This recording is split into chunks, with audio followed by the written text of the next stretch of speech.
Est-ce que vous m'entendez tous ou est-ce qu'il y a... Très bien, tant mieux, il n'y a pas tant de micro. On va le laisser pour la caméra, ça fait très bien.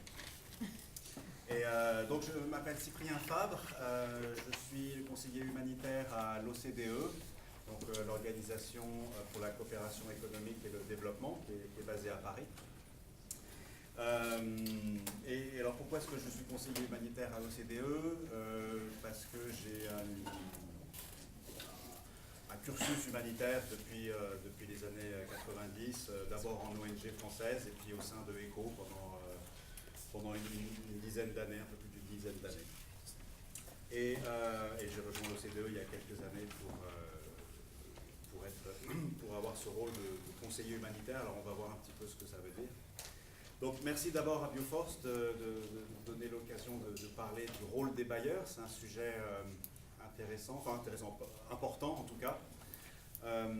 Surtout que c'est important pour ceux qui se destinent évidemment à une carrière opérationnelle. Donc j'aimerais donner un petit éclairage particulier, justement de la perspective de l'aide humanitaire du côté des bailleurs. Parce que comme vous vous destinez à des carrières opérationnelles, pour la plupart j'imagine, vous allez faire face à tous les problèmes opérationnels possibles et imaginables.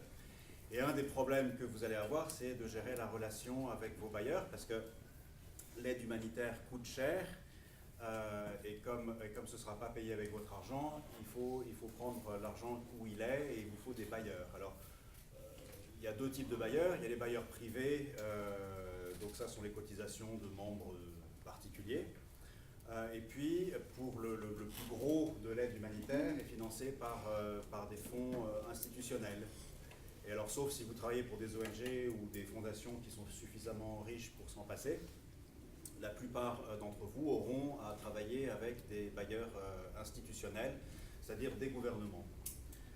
Alors, les plus gros bailleurs d'aide humanitaire et d'aide au développement d'ailleurs sont réunis dans un club qui s'appelle le Comité d'aide au développement, le CAD, ou le DAC en anglais, et qui regroupe donc les 30 plus gros bailleurs d'aide humanitaire dans le monde, d'aide publique. C'est de l'aide publique au développement, l'APD, ou ODA en anglais, et donc ce comité, si vous voulez, travaille à un côté normatif. Qu'est-ce qu'il faut faire, qu'est-ce qu'il ne faut pas faire, qu'est-ce qui est bien, qu'est-ce qui n'est pas bien quand on fournit de l'aide au développement et de l'aide humanitaire. Et puis, et ça c'est le rôle de l'OCDE, donc l'organisation dans laquelle je travaille, enfin, un des rôles de l'OCDE, c'est de comptabiliser cette aide, pour savoir qui donne quoi, où et pour faire quoi. Il faut un organisme qui compte cette aide, et c'est le rôle de l'OCDE. Alors pour vous donner une idée des montants dont on parle, en 2018, donc les premiers chiffres qu'on a de 2018, les chiffres préliminaires, donnent pour l'aide au développement un montant de 15 milliards de dollars. C'est le dollar la monnaie de référence, puisque il n'y a pas que des bailleurs européens, évidemment. Donc c'est le dollar l'étalon, si vous voulez. Donc on parle de 150 milliards de dollars par an, à peu près. Un chiffre qui fluctue un petit peu, mais enfin on parle de ça. 15 ou 150 Je vous ai dit 15, pardon, c'est 150. 150 pour l'aide au développement. 150 pour l'aide au développement, donc l'ensemble de l'aide publique au développement, on parle de 150 milliards de dollars par an. Pour la France, on parle de 12 milliards. Au sein de ces 150 milliards, la France en participe à hauteur de 12,15 pour 2018. Ce qui en fait le 5e bailleur au monde. Alors je parle d'aide au développement, hein, on va voir la différence tout à l'heure. Après les États-Unis, l'Allemagne, le Royaume-Uni et le Japon. Alors sur ces 150 milliards, il y a 15 milliards qui sont comptabilisés comme aide humanitaire. Il faut savoir que l'aide humanitaire pour les bailleurs de développement, c'est une sous-catégorie de l'aide au développement. Quand un bailleur rapporte son aide, il va dire, ben voilà, on a donné tant d'argent pour l'éducation, tant d'argent pour la gouvernance, et il y a tant d'argent pour l'aide humanitaire. Donc, pour l'aide humanitaire, on est à peu près à 10%. En 2018, on était à 11% de l'aide de l'APD en 2017. c'est quelque chose qui a pas mal augmenté. Alors pour la France, ça a beaucoup augmenté ces 5-6 dernières années, puisqu'on est passé de 30 à 40 millions de dollars à 123 millions en 2017. Après, j'arrête avec tous les chiffres.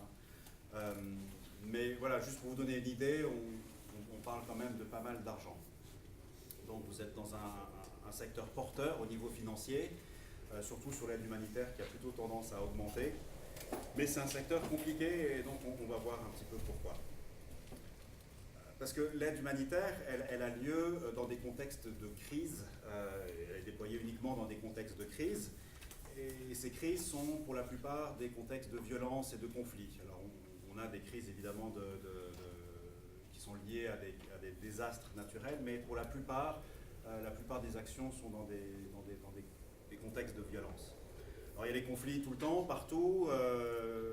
Les conflits sont plus difficiles à gérer dans les périodes de contraction économique qu'en période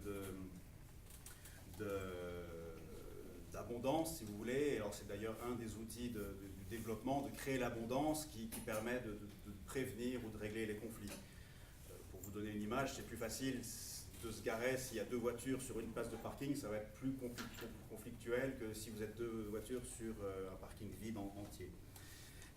Et l'aide au développement, pour les bailleurs, elle est conçue un petit peu pour ça, pour créer l'abondance qui, normalement, doit être distribuée pour permettre de prévenir ou de résoudre des conflits.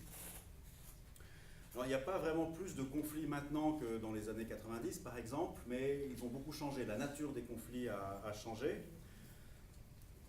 Les conflits ne sont pas forcément la première cause de mortalité dans le monde. En 2016, par exemple, il y a beaucoup plus de morts violentes en dehors des pays en guerre ou en conflit qu'en Syrie, par exemple. La violence est décentralisée, elle est récurrente, elle est politique mais mêlée d'activités criminelles, de liens avec de liens avec la gouvernance. Donc il y a beaucoup de conflits liés aux élections. Qui ont déclenché ou non des violences, hein, on l'a vu récemment. Et évidemment, dans les conflits, les civils sont toujours plus exposés. En 2015, on avait 76% des personnes qui sont mortes à cause d'engins explosifs qui sont des civils. Donc comme les civils sont plus touchés, évidemment, les besoins humanitaires restent aussi grands. Alors devant cette complexité des crises, les bailleurs, donc les membres de ce comité d'aide au développement, globalement augmentent leur contribution et leur aide. On se dit, il y a plus de crises, donc les bailleurs doivent donner plus d'argent. Mais au fait, pourquoi est-ce qu'ils doivent donner plus d'argent? Ça nous paraît tellement naturel, il y a des crises, donc il faut que les bailleurs donnent plus d'argent. Ça paraît naturel, mais pourquoi c'est comme ça? Après tout, est-ce que c'est naturel que 150 milliards de dollars d'aide chaque année partent des pays riches vers les pays pauvres? C'est tellement ancré dans nos habitudes qu'on ne se pose plus tellement la question, mais il faut savoir que c'est quelque chose d'assez récent quand on parle de crise, je ne sais pas, sans remonter au Moyen-Âge, mais même si on remonte au Moyen-Âge, quand il y avait un royaume ou un empire qui était déstabilisé ou qui avait une catastrophe, on ne venait pas à son secours, au contraire on en profitait pour le dépouiller. J'avais noté l'exemple du tremblement de terre à Lisbonne en 1756 où personne n'était venu aider le Portugal, au contraire on était très contents parce que ça a arrêté l'expansion coloniale du Portugal au profit de l'Espagne, ou les Vénitiens qui ont beaucoup financé les croisades par exemple, mais pas pour les croisades, c'était pour détruire Constantinople, et personne évidemment est venu en aide une fois que le sac de Constantinople a eu lieu en 1453, et je notais, parce que j'avais oublié. Donc il y a bien une raison pour que les pays riches transfèrent autant d'argent aux pays en crise. On peut se dire que c'est une question de morale, mais la morale, elle joue au niveau individuel. On peut avoir une obligation morale d'aider les enfants mal nourris au Nigeria, au Niger, parce que c'est la bonne chose à faire. L'obligation morale est assez claire, mais l'obligation morale d'aider le Pakistan ou le Nigeria à développer son économie à 6% par an, c'est quand même beaucoup moins clair. Les États ne sont pas motivés par la morale, évidemment, mais par l'intérêt. Et comme l'aide humanitaire fait partie de l'ensemble du développement pour les bailleurs, il faut revenir un petit peu aux deux racines de l'aide au développement, de l'aide moderne au développement. Et il y a une racine américaine et une racine européenne dont je voudrais vous parler rapidement.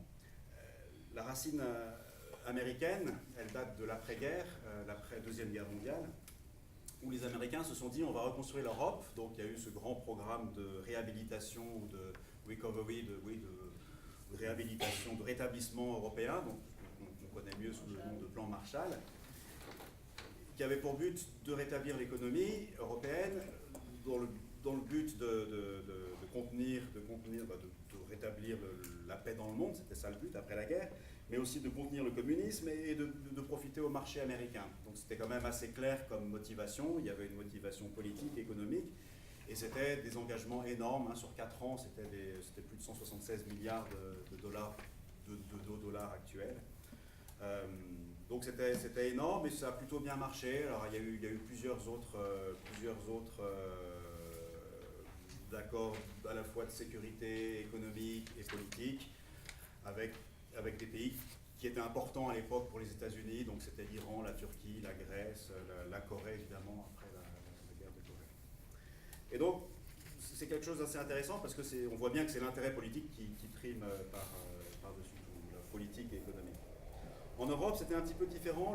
L'aide européenne, elle s'est construite rapidement après la création de l'Union européenne. Le Fonds européen de développement, qui finance beaucoup de l'aide humanitaire, pas de l'aide humanitaire, de l'aide au développement, a été créé assez rapidement dans la création européenne.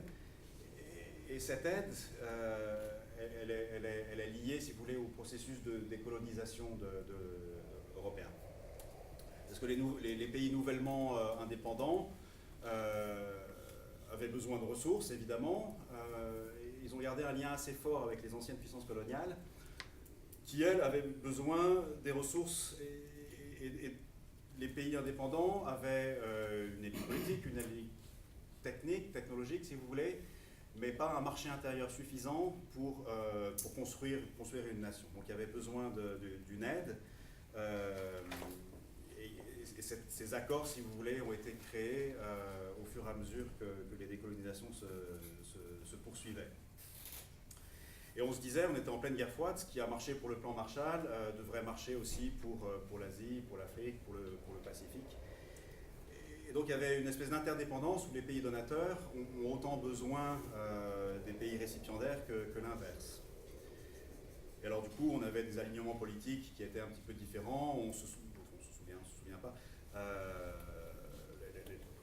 Des pays comme l'Égypte, par exemple, qui d'abord étaient alliés au bloc soviétique, se sont alliés au bloc américain après la guerre de Suez, parce que c'était à l'époque plus intéressant. Donc les sources de financement ont également changé. Donc il y a vraiment un intérêt bien compris de part et d'autre. Et puis quand la guerre froide je vais vite, hein, quand la guerre froide a fini, le besoin d'alimenter ou d'aligner l'aide au développement à des enjeux politiques s'est fait moins évident. Et donc l'aide est devenue beaucoup plus conditionnelle. Alors certains pays ont suivi leur propre voie. On pense à la Turquie, on pense à l'Iran, on pense à la Corée encore toujours. Plus récemment, on pense au Ghana, par exemple, qui petit à petit prend ses propres voies, se finance de plus en plus toute seule. Et puis toute une autre série de pays ont utilisé l'argument démocratique, par exemple, pour continuer à recevoir de l'aide, mais sans changer les modes de gouvernance, alors en organisant des élections de temps en temps pour faire plaisir aux bailleurs, mais sans changer le mode de répartition des richesses et le mode de gouvernance. Alors on arrive petit à petit à des États qui sont devenus de plus en plus fragiles, et ce sont ces pays-là qui sont les pays d'intervention humanitaire, parce que c'est souvent dans ces pays-là qu'on se retrouve dans des crises et des conflits qui sont assez complexes. D'autant plus que les tendances sont pas très bonnes. Vous savez, vous connaissez évidemment les tendances démographiques, et les tendances démographiques, elles sont de plus en plus urbaines. Il faut savoir que vous interviendrez de plus en plus en zone urbaine, pas forcément en capitale, mais de plus en plus en zone urbaine. Et comme les gens sont en zone urbaine, le côté urbain de la démographie, enfin les gens sont en ville, donc les lacunes de gouvernance sont d'autant plus visibles, parce que les gens sont en réseau, ont accès à tout. Et alors, la gouvernance, enfin, les lacunes de gouvernance sont d'autant plus visibles et alimentent les frustrations, et c'est exactement ce qu'on a vu récemment en Algérie, au Soudan. Mais c'était également le début de la crise en Syrie, par exemple. Donc vous voyez qu'il y a quand même un lien entre le côté gouvernance, politique, développement, ou manque de tout ça, et l'aide humanitaire et les crises. D'autant plus que toutes ces crises qui sont de plus en plus longues provoquent des déplacements de population. Vous savez également qu'on est avec des mouvements de population qui sont les plus grands depuis la fin de la Deuxième Guerre mondiale, 60 millions de personnes déplacées dans le monde.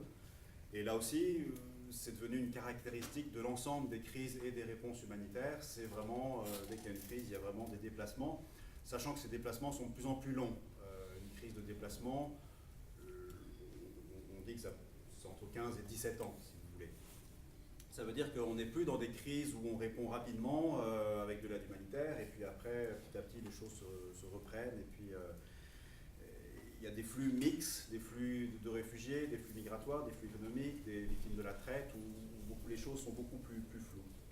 Alors, pour un bailleur, toute cette complexité, l'aide humanitaire, ça reste toujours très, très important et très intéressant. Il y a plusieurs raisons pour lesquelles l'aide humanitaire continue d'augmenter en général. D'abord, ça crée un lien entre les populations et le gouvernement. Il n'y a pas toujours autant de raisons d'avoir un lien entre les populations et le gouvernement. Il y a des pays, par exemple, je pense au Canada, où tout ce que les ONG arrivent à obtenir comme fonds privés, les ONG, par exemple, pour une crise canadienne, vont réussir à obtenir 20 millions de dollars canadiens, le gouvernement va rajouter 20 millions de dollars canadiens pour créer ce lien entre la société civile et le gouvernement. L'aide humanitaire, c'est visible, évidemment, vous le savez, ça sert à montrer une solidarité entre États. Ça permet d'être présent dans des conflits dans lesquels on n'a pas forcément d'intérêt immédiat à intervenir autrement, ou alors dans lesquels on n'a pas de capacité d'intervenir autrement. Ou au contraire, de manière plus cynique, ça peut justifier des conflits. Vous avez entendu parler des guerres humanitaires. Qu'est-ce qu'il y a eu comme guerre humanitaire? Il y a eu le Kosovo qui était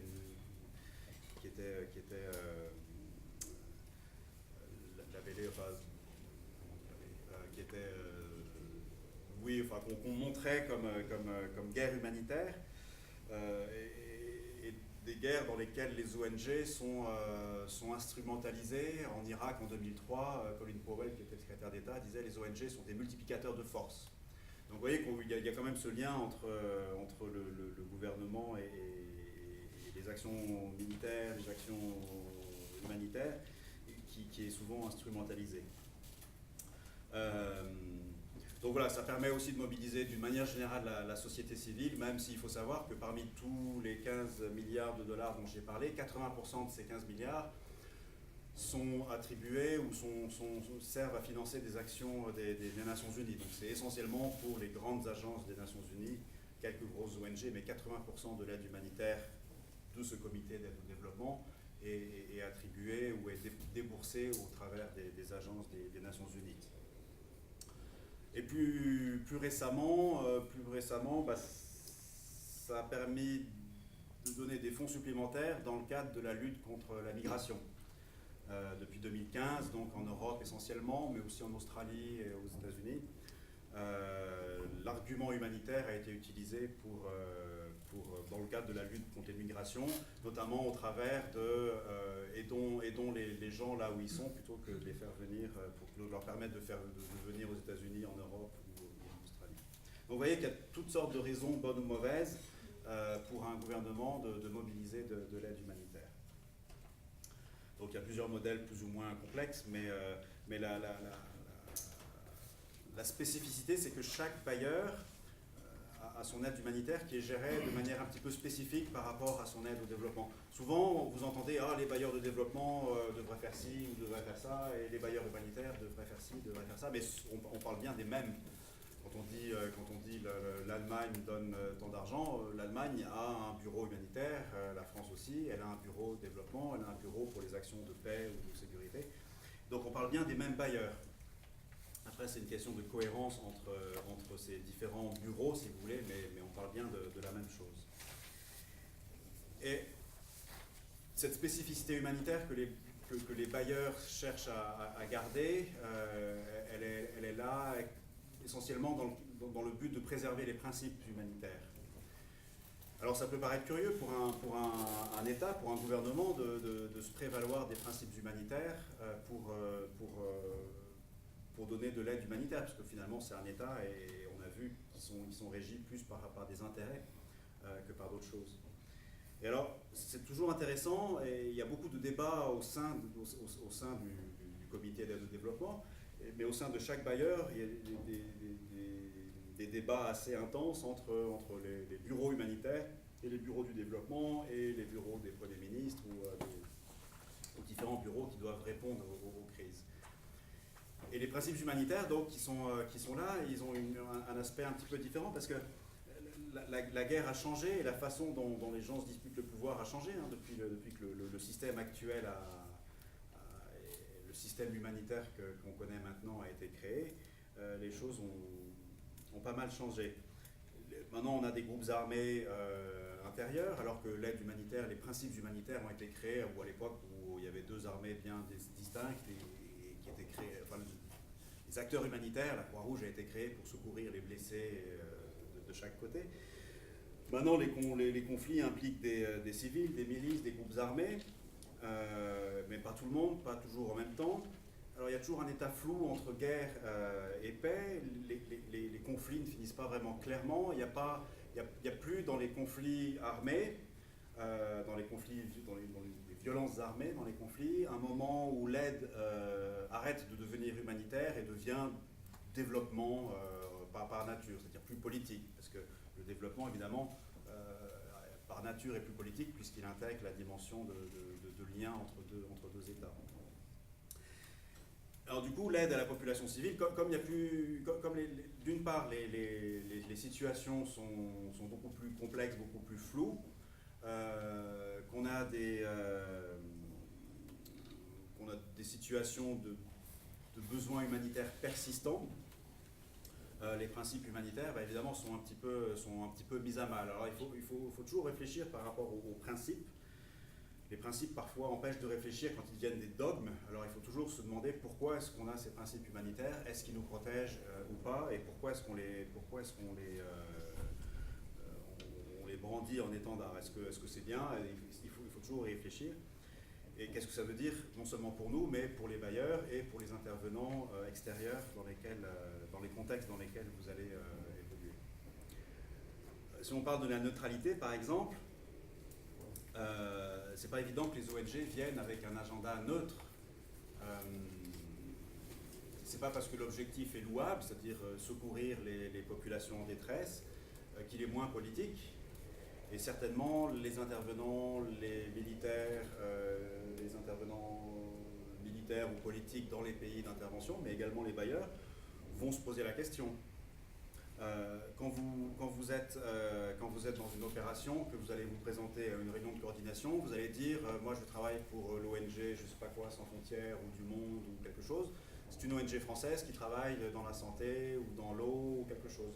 Vous allez dire ça même si vous recevez des fonds de l'Union Européenne, du Canada, du Japon, même si votre staff est canadien, japonais ou même staff national, vous allez dire oui je suis une ONG française ou une ONG Oxfam, c'est une ONG britannique qui travaille. Donc il y a quand même ce lien à l'origine des ONG, et ce lien il est perçu par les autres comme étant tel. Si vous vous présentez comme une ONG française, pour les acteurs militaires, pour les acteurs sur place, vous avez cette marque qui est là. Quand vous allez discuter avec des miliciens à des checkpoints, ils vont bien voir que vous êtes une ONG française. La plupart sont analphabètes, crétins, drogués et sous, voire tout à la fois. Et alors votre ONG, elle sera perçue comme telle, il faut faire attention à ça. Et pour les bailleurs, pour un ministre dans un gouvernement, il y en a beaucoup qui vont penser que les ONG, ce sont des instruments, l'aide humanitaire, c'est un instrument au sein de la coopération ou de la politique étrangère. Et d'ailleurs, la plupart des bureaux humanitaires sont liés au sein des ministères des Affaires étrangères. Donc pour un bailleur, la neutralité n'a pas nécessairement la même valeur que pour vous en tant qu'acteur. Il faut le savoir. L'indépendance, c'est pareil, on est rarement indépendant avec l'argent des autres. Donc il faut bien savoir que pour un bailleur, ils vont soutenir l'aide humanitaire, vont soutenir les principes humanitaires, mais ce sont vos bailleurs, donc la discussion, elle doit être prise comme telle. Si un gouvernement finance de l'aide humanitaire ou de l'aide au développement, c'est parce que c'est son intérêt, soit c'est des intérêts dont on a parlé, soit parce que c'est son obligation au sein du monde multilatéral, mais c'est pas juste pour faire plaisir. Et pareil pour l'impartialité ou les autres, les principes humanitaires ne sont pas performatifs, c'est-à-dire qu'ils sont valables que si les autres, vos interlocuteurs, le croient. Vous serez neutre, vous serez impartial que si les autres le croient. Je ne sais pas si un milicien de Daesh ou de Boko Haram ou même le HAC au Soudan vous perçoit comme impartial, ou World Vision ou que je tiens à dire. Donc c'est provocateur ce que je dis évidemment, mais c'est fait exprès. Mais c'est pour vous dire que si on peut penser ça, soyez sûr que d'autres le pensent aussi. Donc les principes, il faut les défendre, je pense qu'ils sont nécessaires, mais sachez qu'ils ont des différentes perceptions à la fois pour les bailleurs, et puis même au sein des bailleurs, surtout, ce qu'il faut comprendre, c'est que les bailleurs, ce n'est pas une entité monolithique qui... Il n'y a pas le bailleur quelque part là qui est là. Un bailleur, c'est 300 personnes qui chacun ont leurs intérêts, leur budget, qui doivent défendre leur budget, parce que s'ils ne dépensent pas, ils en auront moins l'année prochaine, ou il y a moins d'argent et du coup, il faut se battre encore plus. Ou alors il y a tellement plus d'argent qu'on ne sait pas quoi faire avec cet argent, et c'est souvent le cas d'ailleurs, il y a tellement plus d'argent, mais on ne peut pas embaucher du monde parce qu'il y a des restrictions budgétaires sur le staff. Et donc du coup on est obligé de faire on préfère faire des gros contrats aux femmes ou à l'UNICEF ou aux Nations Unies, plutôt que de financer le contexte, même si les gens savent très bien que vous connaissez beaucoup mieux sur le terrain, que les ONG connaissent beaucoup mieux sur le terrain la réalité des besoins et l'identification des personnes à qui il faut venir en aide. Mais voilà, il y a plein de... Le bailleur, c'est un magma, si vous voulez, de gens qui sont avec des intérêts parfois contradictoires et qu'il faudra naviguer un petit peu. C'est important pour vous de comprendre comment ça marche, parce que c'est ça qui fera que vous serez plus à l'aise pour interagir avec vos bailleurs. J'aimerais terminer peut-être le gros, enfin cette partie-là, pour vous parler un petit peu de quelles sont les grandes tendances. Les grandes tendances, c'est-à-dire ce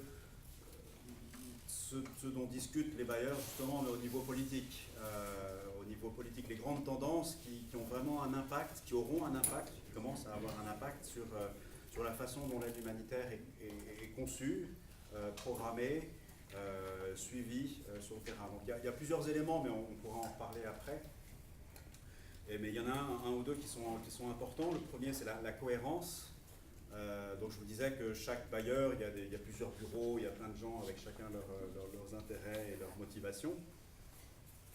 Mais ça reste le même bailleur, ça reste la France, ça reste l'Allemagne, ça reste le Japon, même si le bureau humanitaire est là, même si dans une crise, un pays la France évidemment va déployer ses militaires, où le Japon va financer la sécurité au travers des Nations Unies, beaucoup d'aide au développement, l'aide humanitaire, mais il y a d'autres choses également, il y a l'aspect économique qui est de plus en plus important. Et donc comment est-ce que toutes ces actions dans un pays fragile ou en crise sont cohérentes ou pas? Pour l'instant, elles ne le sont pas vraiment, je dois dire, parce que tout a été créé justement en silo. C'est-à-dire qu'il y a historiquement l'aide au développement, historiquement l'aide humanitaire a été créée un petit peu en silo séparés, justement pour préserver l'aide humanitaire de toute manipulation politique. Et puis évidemment, il y a l'aide militaire qui vient d'un autre ministère. Et alors, la réponse aux crises, si vous voulez, elle est conçue de plus en plus pour être de plus en plus cohérente. C'est-à-dire que ce que fait l'un est cohérent avec ce que fait l'autre. Et c'est important parce que c'est d'autant plus important dans des contextes de crise un peu complexes ou flous, où il y a à la fois des besoins de long terme et des besoins urgents de court terme. pendant très longtemps, et la création de l'outil humanitaire a été faite comme ça, on avait une approche très linéaire des crises, c'est-à-dire que la crise était vue comme un accident sur le chemin du développement, qu'un peu d'aide humanitaire allait résoudre, et puis on commençait sur l'aide au développement. Et ça a été conçu comme ça. Et ça l'est encore, et c'est pour ça qu'on a tous ces silos un petit peu différents. Ça s'appelait le continuum, cette approche linéaire un petit peu. Alors, on a vu que ça ne marchait pas, et puis alors une approche différente de contiguum où on s'est dit on va tout mettre en même temps, les choses vont venir en même temps. Alors ça a eu plusieurs noms, ça s'est appelé LRRD pendant longtemps, ou contiguum. Alors maintenant en ce moment ça s'appelle le Nexus, vous avez peut-être entendu parler de ce joli mot. Et puis dans quelques années, quelqu'un d'autre trouvera encore un autre mot pour la même question, c'est quel est le rôle de l'aide humanitaire dans une crise, du point de vue des bailleurs en tout cas, ou est-ce que l'humanitaire est un outil de réponse aux crises? C'est ça la question à laquelle chaque bailleur veut répondre. Parce que quand il n'y a pas de perspective rapide d'une crise qui se résout, si vous voulez, de résolution de la crise, pardon, la tendance a été d'augmenter l'aide humanitaire et de demander à l'outil humanitaire de faire beaucoup plus que ce pourquoi il a été créé initialement. Alors on se retrouve avec des situations dans lesquelles l'aide humanitaire est déployée pendant des décennies. Au Sahara occidental, ça fait plus de 35 ans que ECHO finance de l'aide humanitaire. Est-ce que c'est vraiment la bonne chose à faire? Je ne sais pas. À l'est du Congo, ça fait quand même pas mal. Ça fait, je ne sais plus quand est-ce qu'on était à l'est du Congo, mais ça fait longtemps maintenant. Et alors encore maintenant, quand on voit ce qui se passe, c'est toujours les mêmes questions, c'est les mêmes problématiques, c'est les mêmes risques, c'est les mêmes situations. Donc, et quand l'aide humanitaire est déployée pendant longtemps, évidemment, la tendance c'est d'aller au-delà de simplement sauver des vies. On veut changer les choses, que ça aille mieux. Quand on travaille sur la malnutrition dans le Sahel, on veut faire plus que sauver des enfants mal nourris. On veut faire en sorte que la malnutrition soit intégrée dans les systèmes de santé. Mais ça, déjà, on rentre dans une autre phase. Et alors, c'est ça la cohérence, c'est de faire en sorte que les outils du développement viennent en même temps que les outils humanitaires pour préserver l'aide humanitaire sur ce pourquoi elle est construite. Donc voilà, la cohérence, on pourra en reparler si vous voulez, mais c'est un des éléments majeurs sur lesquels les bailleurs travaillent en ce moment. Une dernière chose, ou une avant-dernière chose sur laquelle je voudrais parler, c'est les transferts monétaires. C'est pas quelque chose de nouveau, ça fait aussi des décennies que petit à petit, il y a eu depuis toujours, des ONG ont voulu essayer de donner des transferts monétaires. Parce que, après tout, c'est pas idiot de donner de l'argent à des gens pour qu'ils achètent ce qu'ils veulent. Mais il a fallu beaucoup de temps, et il a fallu des décennies pour qu'on comprenne que le fait d'être touché par une crise ou de traverser une frontière ne fait pas des gens des récipiendaires passifs d'aide qui ne savent pas quoi faire de leur vie. Maintenant, c'est devenu un petit peu une norme, depuis le sommet humanitaire mondial, mais bien avant déjà, maintenant l'outil transfert monétaire est mis à l'échelle, si vous voulez. Donc il y a des gros projets qui sont mis à l'échelle, au Liban évidemment. Mais le problème du cash, c'est qu'on se retrouve un petit peu à la limite du système actuel, parce que on se retrouve avec chaque agence ou chaque ONG ou chaque programme qui veut donner de l'aide monétaire à ses bénéficiaires, parce que se dit c'est une bonne idée. On se retrouve avec des bénéficiaires qui reçoivent de l'argent du PAM, de l'argent de l'UNICEF, de l'argent d'une ONG pour l'hiver, de l'argent d'une autre ONG pour l'éducation, pour quelque chose. Alors est-ce que c'est vraiment ça dont les gens ont besoin? Est-ce que ce ne serait pas plus simple? Les questions que les bailleurs se posent. Est-ce que ça ne serait pas plus simple de donner l'argent à une banque qui transfère ça à des bénéficiaires, ou là où c'est possible en tout cas, et plutôt que de passer par plusieurs systèmes et par plusieurs voies détournées pour arriver aux bénéficiaires finaux. Donc le transfert monétaire a un effet très perturbateur sur le système actuel. Il a vraiment le potentiel de casser tout le système. Un système qui a été conçu sur des secteurs. Alors, il y a le secteur alimentaire, il y a le secteur de l'eau, il y a le secteur... et pour des bonnes raisons, d'ailleurs, ça a été construit comme ça. En 2005, ces secteurs sont devenus des clusters, il y a 11 clusters différents. Mais du coup, ça fait une aide qui est vraiment basée sur ce que le système humanitaire peut offrir et pas forcément sur ce dont ont besoin les gens qui sont touchés par les crises. Et on le voit, les enquêtes le montrent, ça laisse des gens qui sont en dehors du système. Alors, si on n'est pas, réfugié, si on n'est pas femme, si on n'est pas enfant, si on est un vieil homme qui n'est pas réfugié, c'est plus difficile d'avoir de l'aide que si on est bien dans les secteurs qui vont bien. Alors que le cash, le transfert monétaire a ce potentiel de briser tous les secteurs pour arriver immédiatement à ce dont ont besoin les bénéficiaires. Alors ça, c'est important parce que c'est quelque chose qui va beaucoup changer le système humanitaire en tant que tel. Une autre chose très importante, c'est la localisation de l'aide, puisque de plus en plus, et ça vous le savez, vous avez dû l'apprendre, c'est que ceux qui délivrent l'aide, c'est-à-dire celui qui est en contact avec la personne qui a besoin d'aide humanitaire, c'est pas toujours un expatrié du PAM, du UNICEF ou de Oxfam. C'est souvent soit un employé local de ces ONG, mais de plus en plus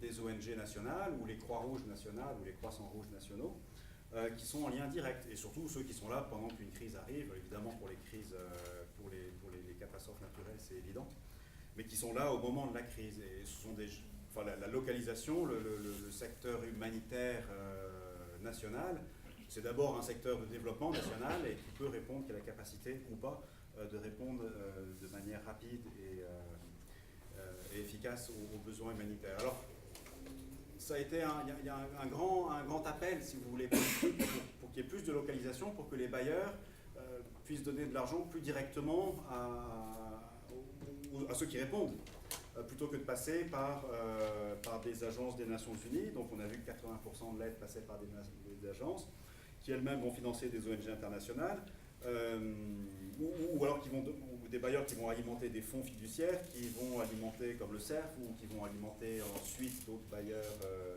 d'autres ONG. Et il y a toute une cascade, si vous voulez, de monétaire, où au final le bénéficiaire, enfin le récipiendaire final, qui est soit l'ONG locale, soit ceux qui répondent au plus près du terrain, reçoivent la partie congrue et sont peu acteurs dans la programmation, dans la façon dont les besoins sont pensés ou même imaginés.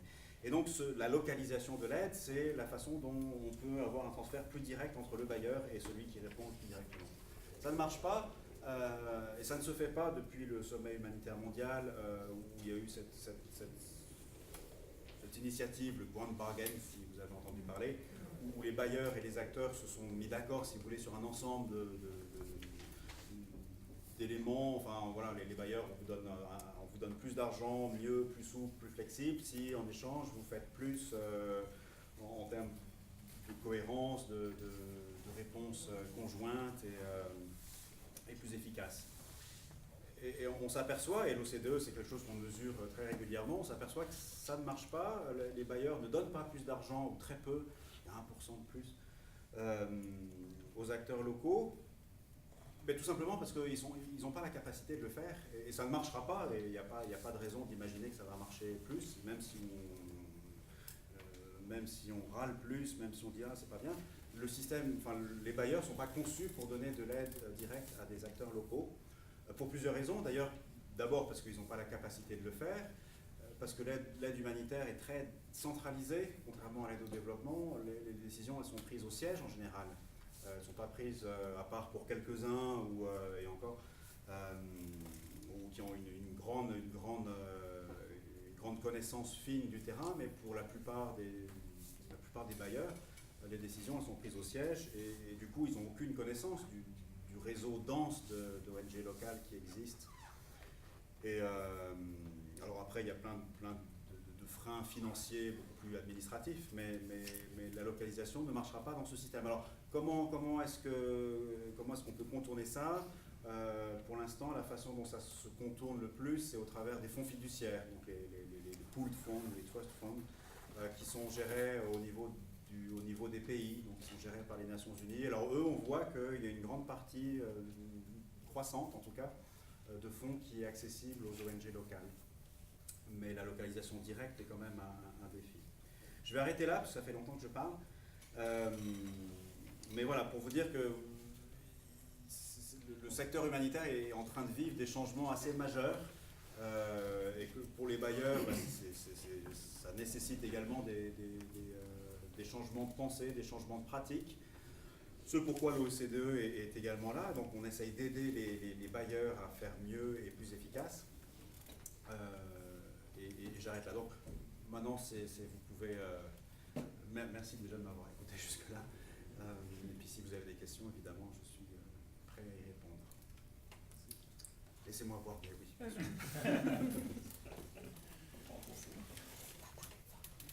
Je vous en prie. Je rebondis sur la dernière phrase que ce que vous avez dit par rapport au fait que sur l'aide humanitaire, les décisions sont prises au siège, donc la localisation n'est pas applicable. Mais vous aviez l'air de dire que contrairement au développement, alors ça veut dire que pour le développement, les décisions ne sont pas prises au siège. Et donc du coup, est-ce que ce ne serait pas justement une remise en question des bailleurs à arrêter de séparer l'aide humanitaire d'urgence de l'aide au développement? Oui, ce pourquoi, alors vous avez raison, l'aide au développement elle est beaucoup plus décentralisée parce que les bailleurs ont des ambassades. Dans chaque ambassade, il y a un attaché de coopération, il y a toute une... Et l'ambassade, elle est en lien avec les gens qui sont sur place, et puis évidemment, en premier lieu, avec le gouvernement hôte. Donc au niveau du développement, les gens dans les ambassades sont pas idiots, ils savent bien quels sont les besoins, y compris les besoins humanitaires. Ils ont souvent une connaissance plus ou moins fine en fonction des pays et des contextes, mais alors que l'aide humanitaire, elle a été conçue pour être proche du centre, pour deux raisons. D'abord parce que ça permet directement de prendre des décisions rapides. L'aide humanitaire, elle est faite pour être rapide. Et or, l'humanitaire, le financement humanitaire ne marche que par dérogation, si vous voulez, des procédures normales administratives. Un projet de développement, le temps de le monter, de le formuler, d'avoir des machins, ça prend entre 6 mois, 1 an, parfois 2 ans. Une infrastructure, c'est 2-3 ans parfois ça bloque. Alors que l'aide humanitaire, évidemment, ça doit être pris rapidement. Donc comme c'est dérogatoire comme régime, c'est laissé au cœur du décisionnel, si vous voulez, qui sont les ministères. Puis ça permet aux ministres de dire, voilà, tout de suite, on est un bon ministère, on est un bon pays, on donne de l'aide humanitaire. Donc après, nous, ce pourquoi on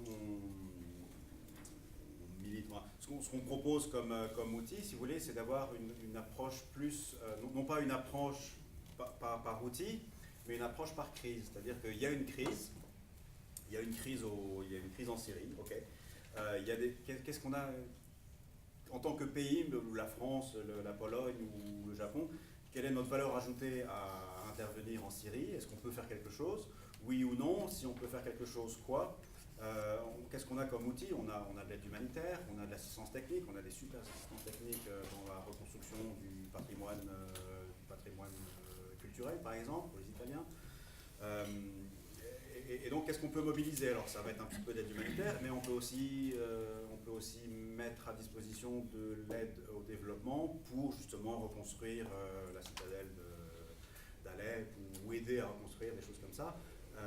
Après, l'outil politique va dire oui, mais cette zone-là, c'est une zone... Enfin, après, il y a tous les arguments politiques qui sont valides. C'est pas parce que c'est politique que c'est invalide ou mauvais. Tout doit être pris en compte. Et quand on prend une approche par crise, et qu'on regarde quels sont les outils qui sont pertinents pour répondre aux besoins des populations, donc certainement l'outil humanitaire, mais pas que, ou pour répondre à un impératif sécuritaire, ça peut être l'outil militaire, mais ça n'a rien à voir, mais ça peut être nécessaire aussi. Alors là, on a une approche beaucoup plus cohérente, à notre avis. Oui. Bonjour. Du coup, vous avez dit que le transfert d'argent, enfin le cash transfert, oui. Ça avait un effet perturbateur. Oui. Est-ce que vous pouvez développer un petit peu plus? Parce que, ce que j'ai l'impression, c'est... est-ce que c'est parce qu'il n'y a pas de contrôle réel par rapport à l'utilisation ou parce que contrairement à toutes les autres manières d'intervenir, il y a toujours eu un contrôle un peu des ONG, c'est toujours les ONG qui mènent un projet et des personnes sont là et puis c'est évalué. Et là, justement, le fait de donner de l'argent, une fois que c'est donné l'argent, on va pas dire rends-le moi ou enfin, je sais pas. Il n'y a pas vraiment de toujours essayer, mais en général, il est déjà dépensé. Oui, c'est ça. Le transfert monétaire, quand on donne quelqu'un, quand l'aide humanitaire est délivrée à quelqu'un, il n'y a pas lieu, et surtout du cash, il n'y a pas lieu de demander ce qu'il a fait avec. On peut lui demander pour avoir des précisions, pour affiner les programmations, mais le programme monétaire idéal, c'est le programme monétaire qui est le plus proche du système de filet social, si vous voulez. Et c'est là où aussi le lien avec le filet social, c'est intéressant, je n'en ai pas parlé, mais c'est là où il y a un lien entre l'aide humanitaire et le développement qui peut se faire, surtout dans les crises prolongées. Je veux dire, quand on donne du cash, parce que alors déjà le cash quand c'est possible, quand il y a un marché, quand les gens ont quelque chose à acheter, mais quand c'est possible dans une crise prolongée où les gens sont là depuis 4 ans, 5 ans, 6 ans, 7 ans, dans un pays où il y a un système de sécurité sociale qui est performant ou pas, peu importe, mais alors là on peut travailler pour que l'outil, déjà pour que les montants financés soient à peu près équivalents, ce qui permet de ne pas avoir une trop grosse différence entre les gens déplacés ou réfugiés ou déplacés et la population haute, parce que ça crée des tensions évidemment, mais ça peut permettre de renforcer le système de sécurité sociale du pays, pour le renforcer pour qu'il soit plus performant, pour qu'il touche plus de monde plus longtemps, pour qu'il soit soutenu éventuellement soit par des bailleurs extérieurs, soit par des ressources domestiques s'il y a lieu. Mais donc le transfert monétaire, mais pour reprendre l'élément perturbateur, enfin le côté perturbateur, ce que je disais, c'est plus parce que il n'y a pas besoin d'avoir 15 agences des Nations Unies et 25 ONG au Liban pour donner du cash à des réfugiés syriens. Au Liban, il me semble que c'est la banque, ils reçoivent la banque climato-française, je crois, qui reçoit de l'argent. Alors pour l'instant, qui reçoit de l'argent de plusieurs sources. C'est-à-dire qu'on a des bailleurs qui donnent à plusieurs agences qui, elles, alimentent un compte, wallet, un portefeuille individuel, et l'argent est disponible par carte ou par des coupons dans des magasins, par voucher. Ça reste compliqué, mais du coup, si on se dit qu'une banque peut donner de l'argent à des bénéficiaires, au même titre qu'un système de sécurité sociale peut le faire, pourquoi a-t-on besoin de tout ce système humanitaire ? Pourquoi est-ce qu'un bailleur qui veut donner de l'argent ou soutenir des réfugiés syriens ou Rohingyas, ou dans des zones où il y a une possibilité d'avoir des transferts monétaires directs, sans que ça passe par tous les secteurs possibles et imaginables de l'aide humanitaire. Le côté perturbateur, et même très perturbateur, c'est celui-là, c'est que ça casse un petit peu le côté sectoriel de l'aide humanitaire, les silos. Puisque à partir du moment où on sait qu'on va donner $100 ou $200 par mois à telle ou telle famille, ils font ce qu'ils veulent avec. Certains vont acheter plus de charbon de bois ou des bouteilles de gaz, d'autres vont acheter parce qu'ils sont malades des soins de santé ou des choses comme ça, mais ça ne nous regarde plus. Et c'est là où le lien se fait avec le système de sécurité sociale. Oui. Mais il est perturbateur pour les ONG du coup, mais pour la population locale, pour les bénéficiaires, il est bénéfique. Il est bénéfique, on est d'accord. Ouais. C'est perturbateur pour le système humanitaire. Okay. Le but évidemment, le but de tout le système humanitaire, des bailleurs comme des acteurs, comme de tout le monde, c'est d'être plus efficace pour les gens affectés par les crises.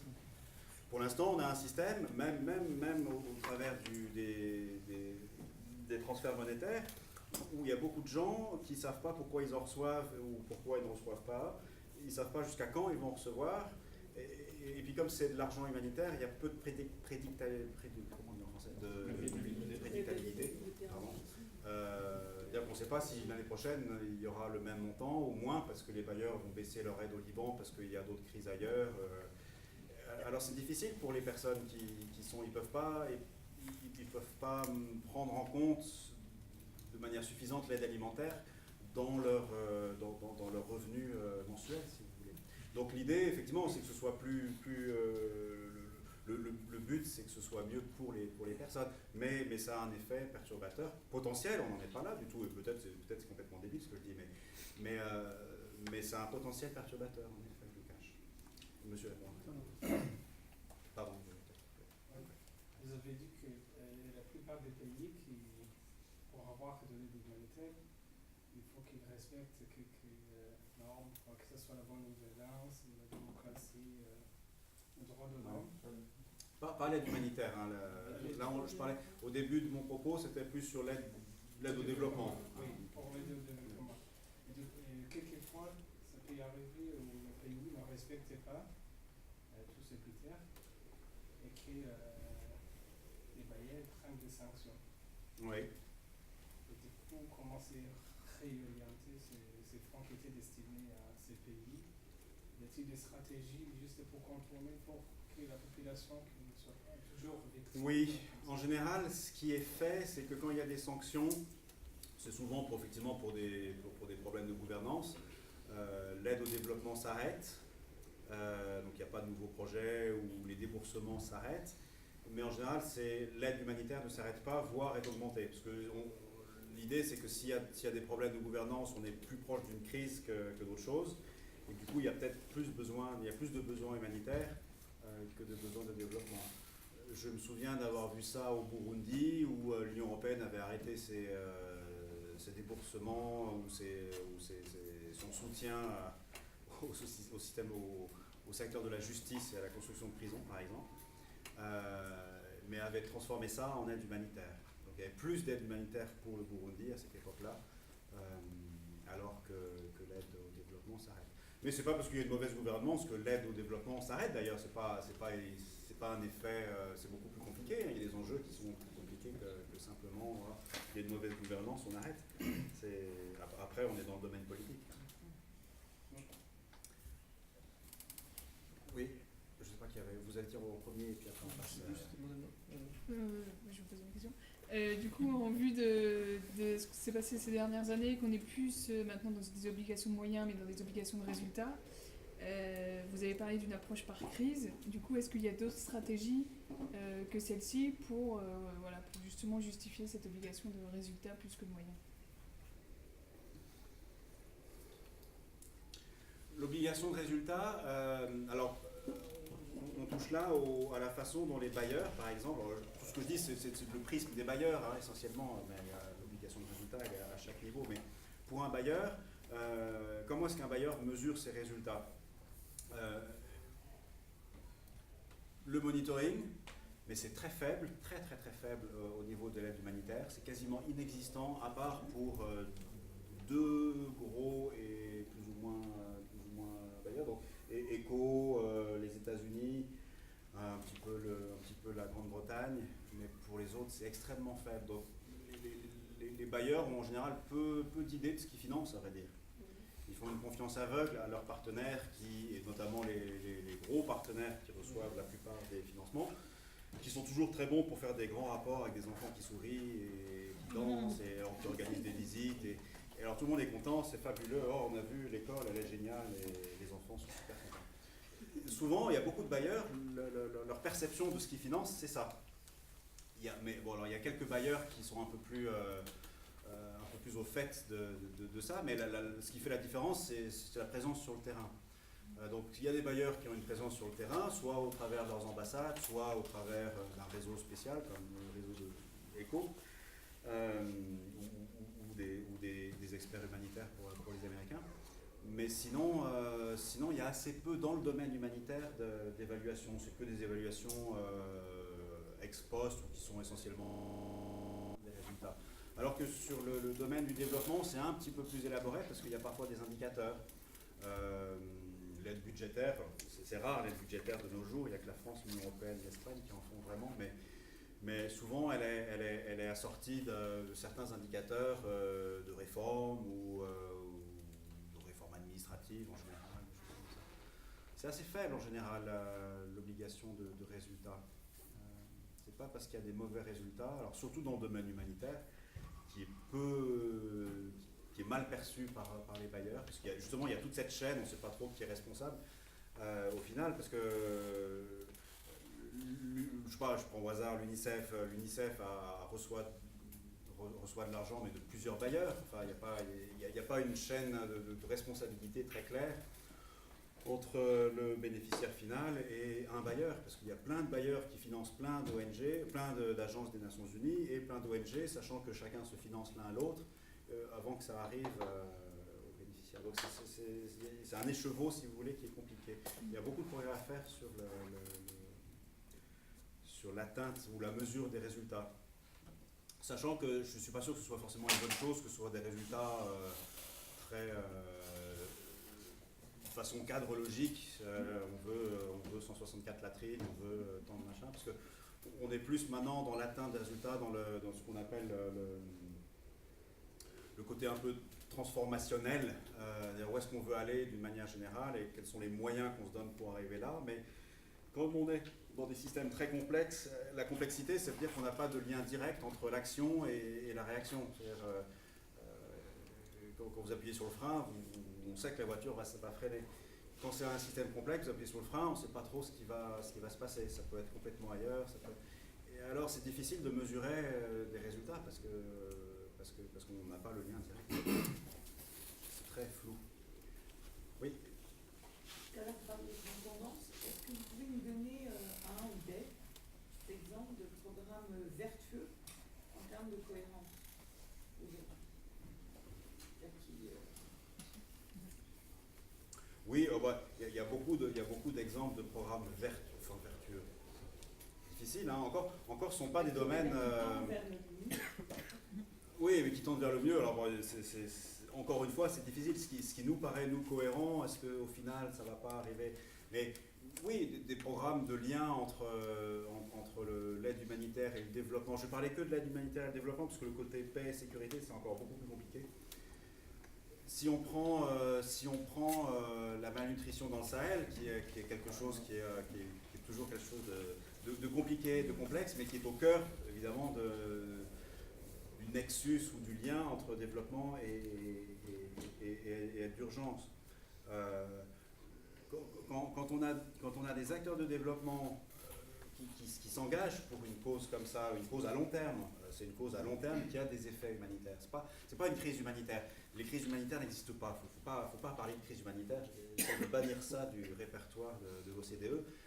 Les crises, elles sont jamais humanitaires. Elles sont en général politiques et elles créent des besoins humanitaires. Parce que si on dit crise humanitaire, alors on se dit que puisque c'est une crise humanitaire, on va donner de l'aide humanitaire, ça va résoudre la crise.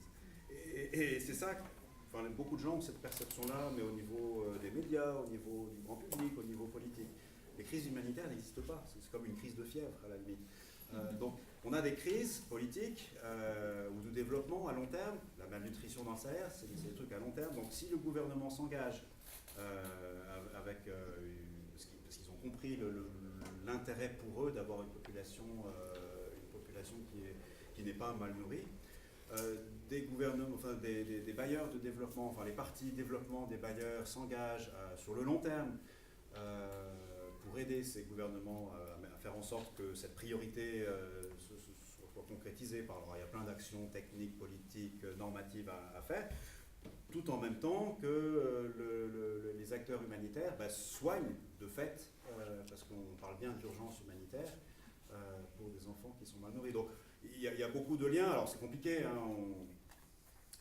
c'est compliqué, c'est long, mais voilà, c'est typiquement le programme vertueux, c'est le programme où on a un problème, et sur cette problématique, qui est le meilleur acteur pour faire quoi? Et évidemment, le meilleur acteur et l'acteur principal, c'est le gouvernement du pays concerné. Parce que il y a beaucoup de pays où il n'y a pas cette capacité, pas cette volonté, parce qu'il y a d'autres priorités pour avoir la malnutrition au cœur des priorités. C'est difficile pour un gouvernement de se dire « Ah bah oui, mais la priorité, c'est la malnutrition », parce qu'il y a plein de priorités dans des pays fragiles, par définition. Donc si on donne de l'argent pour la malnutrition ou pour l'accès à l'eau, on l'enlève d'où, quoi? Parce que là, le choix, n'importe quel choix, c'est toujours un choix difficile, parce que l'argent qu'on donne ici, c'est pareil en France d'ailleurs, si on donne de l'argent pour telle opération ou tel programme, c'est de l'argent qui ne va pas ailleurs. Donc tout est une question. Et c'est là où le politique a tout son sens, le bon politique au bon sens du terme. C'est-à-dire qu'on peut essayer de définir des priorités. Nous, membres de la communauté internationale, on va vous aider, vous, pays qui avez besoin et qui voulez donner une priorité à cette problématique-là pendant tant d'années. Alors c'est bien parce que les acteurs humanitaires savent que pendant 5, 6, 7 ans, ils vont pouvoir essayer de travailler à des trucs intéressants. Voilà, oui, en gros, et ça rejoint l'approche crise dont je parlais tout à l'heure. Il y avait une question. Oui, pardon. Oui, ma question c'est que, en fait, au départ, j'ai été étonnée en fait, de comparer que l'aide au développement, c'est 10 fois l'aide humanitaire chaque année. En fait, j'ai l'habitude de travailler dans des structures où c'est plus facile de capter l'aide humanitaire, donc de capter l'aide au développement pour faire, surtout dans le domaine de la préparation, la gestion des risques et des désastres, renforcement de capacités. Donc après, j'ai pu comprendre aussi que l'aide au développement, il passe plus facilement en aide bilatérale, c'est-à-dire entre les ambassades, les gouvernements, voilà, avec les gouvernements partenaires, etc. Donc maintenant, qu'est-ce qui se passe au niveau des ONG, par exemple, des ONG du développement? Normalement, moi, en fait, j'ai compris aussi, c'est très très difficile pour la plupart des ONG donc de capter cette aide au développement ou encore aide sur le long terme. Après, à un certain moment donné, on se sent comme dans un dilemme. La plupart des bailleurs voilà, sont méfiants par rapport à la corruption qui existe au sein des gouvernements, etc. Donc, pour le rendre politique, etc., pour diminuer les coûts des frais d'administration, etc., en fait, c'est plus simple de dire qu'on va les passer au gouvernement. En fait, l'autre côté du dilemme, c'est aussi la corruption, etc., le risque de cet argent. Il y a aussi des histoires de capacité d'absorption, etc. Voilà. Il y a l'argent qui est disponible et que cet argent ne peut pas absorber, ne peut pas être transformé en capacité locale. Alors, l'aide au développement dans les pays fragiles. Alors, les pays fragiles, il y a plusieurs définitions, mais disons que l'OCDE a une définition ou un cadre de référence pour définir les fragilités. Alors, il y a 5 dimensions qui sont politiques, sociétales, environnementales, économiques et environnementales. Et alors on aboutit à une sorte de liste de 58 pays qui sont définis comme fragiles ou extrêmement fragiles. Et dans ces pays-là, l'aide bilatérale, elle passe assez rarement directement par le gouvernement, pour les raisons que vous avez évoquées. Corruption ou risque de corruption, c'est pas forcément un cas de corruption, mais enfin, c'est une question de confiance après, ou qu'est-ce qu'on fait si on voit quelque chose, est-ce qu'on a la capacité d'agir en tant que bailleur. Donc la plupart des financements bilatéraux, ils passent également par les Nations Unies en général, par des programmes, ils sont déviés de l'aide traditionnelle qui est de l'aide d'un État vers un autre, comme ce qu'on peut trouver au Brésil, qu'on peut trouver vers la Turquie, vers je sais pas, ou la Chine même, les membres du GATT donnent beaucoup d'argent à la Chine, ça paraît insensé, mais c'est comme ça. Voilà, ou même à la Turquie, le premier récipiendaire de la France, d'APD de la France, c'est la Turquie par exemple. Parce qu'il y a beaucoup de prêts et que les prêts, dans une certaine mesure, sont comptés comme APD. Mais dans les pays les plus fragiles, alors l'aide elle est essentiellement par des fonds verticaux, des pool funds, des trust funds, qui sont gérés non pas par le gouvernement, mais par en général des agences des Nations Unies. Après, pour les ONG de développement, elles ont en général plus facilement un accès à des financements de développement au travers des ambassades, parce qu'il y a ce lien qui se fait, elles sont plus ou moins connues, il y a des appels à propositions réguliers.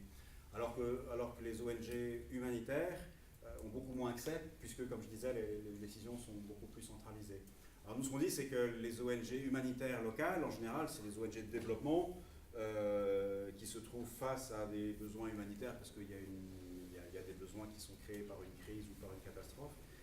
et donc il y a peut-être moyen d'augmenter via l'aide au développement les capacités de réponse des acteurs de développement locaux, tout en gardant ce lien de développement, de confiance, et voilà, on connaît les gens avec qui on travaille.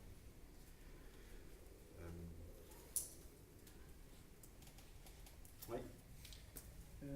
Alors, je revenais rapidement là sur ce que vous disiez tout à l'heure sur la fragilité des caches. Est-ce qu'au final, opposer ça à des systèmes qui étaient censés faire de la coordination comme les clusters, ce serait pas un peu pointer leur échec, ou alors leur non-maturité à être en capacité de pouvoir coordonner justement cette aide, parce que là on parle d'argent, et souvent dans les contextes c'est pas forcément ce qui est le plus adapté, et même dans un contexte où donner de l'argent peut effectivement relancer une certaine économie, c'est pas forcément la seule chose dont les personnes ont besoin. C'est vrai. Et donc dans ces conditions, est-ce qu'il n'y aurait pas justement un problème de coordination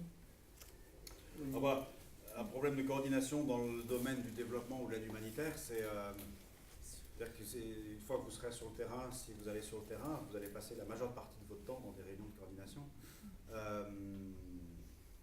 Oui, mais je ne sais pas si c'est leur échec. Il y a besoin. On a fait une enquête il n'y a pas très longtemps, plutôt dans l'année ou l'année dernière, en Haïti. Après l'ouragan, l'ouragan Matthew, on a demandé aux gens ce qu'ils pensaient de l'aide qu'ils recevaient. Et la perception était très négative. Un an après, on est revenu poser la même question dans les mêmes zones, et la perception de l'aide avait cru de manière impressionnante. Donc les gens étaient beaucoup plus positifs. On s'est dit, qu'est-ce qui s'est passé? Pourquoi est-ce que les gens sont beaucoup plus positifs sur l'aide? Et puis sur la vie en général d'ailleurs, c'était pas que sur l'aide. Et on s'est aperçu que une des raisons, c'était parce que juste après l'ouragan, l'aide humanitaire était assez peu coordonnée, c'était un petit peu pas flou, mais c'était un peu chaotique, disons. Un an après, les clusters avaient été mis en place et c'était beaucoup plus organisé, et du coup les gens savaient mieux ce qu'ils devaient recevoir, pourquoi. Donc l'échec, je ne sais pas, il y a besoin de coordination. Alors dans l'aide humanitaire, c'est plus facile, je pense, que dans l'aide au développement, mais encore, c'est compliqué. Mais ce que je disais tout à l'heure, c'est qu'elle est très sectorielle parce qu'il y a ces 11 clusters, et ces 11 clusters laissent des gens derrière. Le mantra des Nations Unies, c'est de laisser personne derrière ou de mettre les personnes au centre. Et ben, un secteur fragmenté selon 11 secteurs, on s'aperçoit, laisse des gens derrière et oublie des gens, surtout dans les populations hautes. Alors comme on est dans des périodes de plus en plus complexes, où les besoins humanitaires coïncident avec des besoins de développement, où les personnes déplacées, surtout dans les zones urbaines, sont quand même dans... Il n'y a pas des camps enfin il y en a toujours bien sûr, et la réponse doit être différente, mais quand on est dans des zones urbaines où des réfugiés louent ou se mélangent, si vous voulez, à la population haute, et du coup, les différences ou les incohérences se voient beaucoup plus, et ça participe à la xénophobie ou aux difficultés qu'il peut y avoir dans des pays. J'ai vu ça par exemple, alors c'est pas un pays, c'est un pays fragile, mais qui fait partie de l'OCDE, c'est la Grèce. Alors la Grèce a mis en place des systèmes pour éviter justement d'avoir trop de difficultés d'intégrer les réfugiés qui font partie d'un programme avec une population haute. C'est très difficile parce que à partir du moment où la coordination se fait mal, surtout dans des zones où des crises complexes et de longue durée, où les populations sont mélangées, différents types de vulnérabilité coïncident, alors on est vite dans des problèmes politiques assez insolubles. Dans ce cas-là, est-ce que ce serait une analyse du contexte insuffisante? Ah, certainement. Certainement. Et nous, ce qu'on propose à l'OCDE, c'est de partir d'une analyse. Alors, il y a une phase d'urgence, les gens arrivent, il y a de l'aide humanitaire, on ne réfléchit pas, il y a une phase d'urgence évidemment, mais au Liban, en Jordanie, on est quand même 7-8 ans après. Au Bangladesh, ça commence à faire aussi longtemps. Enfin, il y a beaucoup de crises où les déplacements sont longs. Et alors là, il faut vraiment partir des vulnérabilités. Le nid needs assessment ou le vulnerability assessment plutôt que need. Pour l'instant, on voit surtout l'aide humanitaire comme un espèce de grand Tetris où voilà, ce sont des cases à remplir. Alors il y a des ventres à remplir, il y a de l'eau à donner, il y a des choses comme ça. Mais en même temps, pour revenir au cash, je ne sais plus qui avait cette question-là, mais le cash, c'est pas la panacée non plus, effectivement. C'est pas parce qu'on donne du cash qu'on aura un meilleur accès aux soins, forcément. Donc il y a vraiment plein de choses à faire en même temps. Mais ça ne peut se faire bien, à mon avis, que si on part d'abord d'une analyse contextuelle correcte. Et en ça, les ONG sont évidemment beaucoup mieux à même d'apporter cette connaissance du terrain qu'elles ont plutôt qu'un bailleur qui est aussi... D'ailleurs, Ouais. après c'est promis, j'arrête. Mais pour le coup, j'ai une autre question qui revenait un peu avec justement les études d'impact ou de résultats. Et est-ce qu'il a été pensé que justement faire que les bailleurs s'impliquent plus dans les processus d'études initiales un peu exploratoires, enfin, tout ce travail qui permet d'avoir les données primaires pour pouvoir avoir des projets qui seraient théoriquement plus pertinents, plus efficaces, plus efficients. Est-ce qu'il y a eu vraiment cette idée qu'elle pouvait peut-être pas se substituer aux ONG qui le font peut-être plus quand elles le font, mais en tout cas être plus présente pour mettre à disposition une banque de données primaires pour pouvoir ensuite avoir déjà une égalité entre les ONG qui ne vont pas forcément avoir les moyens de le faire, parce qu'à un certain moment c'est plutôt des fonds propres. Et ensuite, après, d'avoir justement ces données primaires pour pouvoir peut-être plus facilement se partager le travail et d'être plus cohérent dans la réponse. Dans les études initiales de besoins, de vulnérabilité, il y en a plein qui se font effectivement un petit peu en même temps. Alors c'était un des éléments du grand bargain d'avoir des études conjointes de vulnérabilité. Il y a des bons exemples, hein. Il y a des choses, le Vazir au Liban est plutôt un bon exemple, je trouve, parce qu'il prend d'une part les vulnérabilités dans les secteurs traditionnels humanitaires, mais il fait une analyse des modes de vie ou des besoins, des besoins monétaires des réfugiés. Et alors, si on va un petit peu plus loin, après les crises ou les grandes catastrophes, la Banque mondiale, l'Union européenne et les Nations unies, le PNUD, font une post-disaster ou post-conflict, une analyse, si vous voulez, post-conflit, mais qui prend en compte le côté macro aussi. Et c'est important, le côté macro, quand on veut reconstruire au niveau du développement un pays. Donc, il se trouve qu'il n'y a plus d'argent pour payer les fonctionnaires. C'est peut-être bien d'amener de l'argent pour payer les fonctionnaires pour que l'État commence ou continue plus ou moins ou cesse de s'effondrer, ce qui n'empêche pas pendant ce temps d'avoir l'analyse des besoins plus humanitaires à différents niveaux aussi. Donc il y a plusieurs niveaux d'analyse des besoins qui sont nécessaires. Mais oui, après, est-ce qu'on va arriver un jour à avoir une méta-analyse des besoins? Je ne crois pas qu'on y arrivera, parce que c'est un système où il y a beaucoup trop d'acteurs qui veulent tous qui râlent tous parce qu'il n'y a pas de coordination, mais dont personne ne veut être coordonné, chacun veut faire son propre truc. Et d'un certain côté, ça se comprend. Oui. Alors, je voudrais savoir, vous avez dit l'OCDE cherche à savoir qui donne quoi, où, quand, comment. Est-ce que, avec tous les projets de développement qui se sont déjà mis en place, avec de bonnes analyses de contexte, des évaluations mises partout, à terre, des outils de capitalisation, qu'est-ce que l'OCDE fait pour capitaliser et prévoir non pas les crises humanitaires, mais les besoins humanitaires pour transformer et faire en sorte que le nexus dont vous avez parlé soit effectif, quoi. Est-ce que l'OCDE travaille là-dessus. Alors, l'OCDE ne fait pas d'analyse des besoins humanitaires parce qu'on n'est pas du tout opérationnel. C'est une organisation politique, donc c'est vraiment des politiques sectorielles qui sont mises en commun et puis on essaye de définir des bonnes pratiques et de les diffuser. Mais également, on comptabilise l'aide, c'est-à-dire que projet par projet, chaque pays membre de l'OCDE va nous dire chaque année la totalité des projets. Voilà, donc si de n'importe quel projet, de n'importe quel bailleur à n'importe quelle agence ou ONG ou gouvernement, on le saura. Et ça depuis les années 60. Donc on a une base de données qui est impressionnante, évidemment.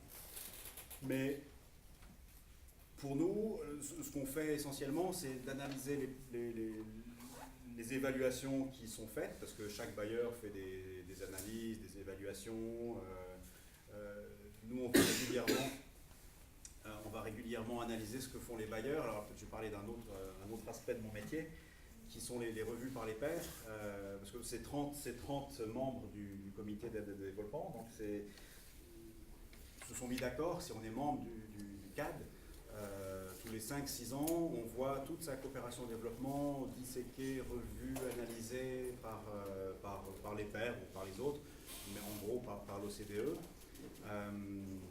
Donc en permanence, on va dans ces pays, on essaie d'avoir une vue panoramique des systèmes. Alors, les 3 questions, si vous voulez, qu'on se pose, c'est est-ce que le membre du CAD, est-ce que le pays, alors on a fait la France l'année dernière, est-ce que le pays sait ce qu'il veut faire dans le cadre de sa coopération au développement, est-ce qu'il sait où est-ce qu'il veut aller, est-ce qu'il se donne les moyens pour aller là où il veut aller, et est-ce qu'il mesure à quel point il en est sur ce cheminement.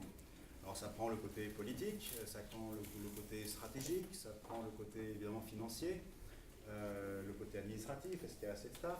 Ensuite, on va dans plusieurs pays pour voir au niveau des gouvernements ce qu'ils pensent de la coopération de chaque du pays qui est revu. Donc pour la France, on avait été au Niger, il me semble. Oui. On demande au gouvernement nigérien qu'est-ce que vous pensez de la coopération de la France. Est-ce qu'elle fait bien, est-ce qu'elle ne fait pas bien, est-ce que vous aimeriez faire plus. Et alors on fait une grosse analyse de ça, et puis on fait ce que l'OCDE fait de mieux, c'est-à-dire des énormes rapports que personne ne lit. Mais qui sont passionnants à écrire. Et donc vous verrez, si vous allez sur notre site, si vous êtes intéressé par un pays en particulier, parce que vous voulez savoir quelles sont ses priorités, vous allez sur le site de l'OCDE et vous saurez tout sur la revue, la coopération slovène ou polonaise ou française ou américaine. Et donc voilà, c'est quelque chose qu'on fait très régulièrement. Donc et à partir de ça, on essaie de définir des bonnes pratiques. On se dit, ah tiens, ça c'est pas mal ce qu'ils ont fait les Allemands ici, ça marche pas mal. Donc on essaie de diffuser ça aux autres, membres du cadre, pour dire, bah voilà, peut-être c'est une bonne idée. Et puis alors on essaie de réfléchir à ce que pourrait être une meilleure aide. Alors là, on fait d'autres rapports, et puis on les diffuse au niveau du dialogue politique qu'on peut avoir avec les États. Et ces rapports sont Mais nos rapports, pardon, alors excusez-moi, c'est pas fini, mais on fait des recommandations aussi, dans le cadre de ces rues par les pairs, on fait des recommandations, donc la France devrait faire ci, la France a promis 500 millions, mais elle devrait s'assurer qu'elle va bien le faire, parce que la dernière fois, elle nous avait déjà dit la même chose. Ce genre de recommandations. Et dans 5 ans, on va revenir, on va dire, nos recommandations, qu'est-ce que vous avez fait avec ça?